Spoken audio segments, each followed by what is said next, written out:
Hello friends, நம்ம இன்னைக்கு ஆப்பம் தான் செய்ய போகிறோம். வாங்க, நம்ம இந்த மாதிரி ஆப்பத்துக்கு ஆல்ரெடி மாவு ஆட்டி வச்சுருக்கோம். நம்ம இந்த ஆப்பத்துக்கு ரெடி பண்ணி வச்ச மாவை வந்து இந்த மாதிரி ஆப்ப சட்டியில் ஊற்றி நம்ம எப்படி பண்ணுவோம், இந்த மாதிரி பண்ணுவீங்களா எல்லாருமே?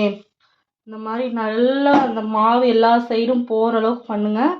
இல்லைன்னா வேகாமல் ஒரே இடத்துல இருந்துச்சுன்னா நின்றும். அதனால நம்ம இந்த மாதிரி எல்லா இடத்தையும் இப்படி போக வச்சுட்டு அதுக்கப்புறம் நம்ம வச்சிடலாம். அதுக்கு நல்லா வேகிறதுக்கு நம்ம ஒரு பாத்திரத்தை வச்சு மூடி வச்சிடலாம். வாங்க ஓப்பன் பண்ணி பார்க்கலாம். நல்லா வெந்துருச்சு. நம்ம இப்போ இதை தோசை கரண்டி வச்சு நம்ம எடுத்துடலாம். பாருங்க அது எப்படி வருதுன்னு.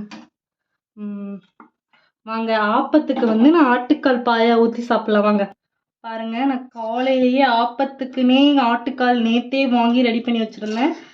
பாருங்க, ஆட்டுக்கால் காலையில் எழுந்திரிச்சதுமே நான் ரெடி பண்ணிட்டேன். சூப்பராக இருக்குது. வாங்க ஆட்டுக்காலை ஊற்றி நம்ம சாப்பிடலாம்.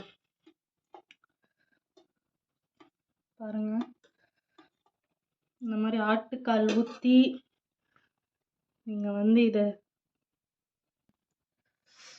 செம்மையாக வந்திருக்கு. இதில் நம்ம பாருங்க அப்படியே பூ போல் நம்மளுது ஆட்டுக்காலும் நல்லா வெந்திருக்கு. பாருங்க, சூடாக இருக்கிறதுனால கை வைக்க முடியல, ஆனால் நீங்கள் பார்த்துக்கோங்க எவ்வளோ சாஃப்டாக இருக்குது. பாருங்க, நல்லா ஃப்ரெஷ்ஷான காலாக வாங்கிட்டு வந்து நாங்கள் வேக வச்சதுனால நல்லா பூ போல் வந்திருக்கு. பாருங்கள், நீங்களும் இதே மாதிரி ட்ரை பண்ணி பாருங்கள். இந்த மாதிரி ஆப்பம் செஞ்சு ஆட்டுக்கால் பாயா வச்சு செஞ்சு பாருங்கள். டேஸ்ட்டு வேறு லெவலில் இருக்கும். பாய்.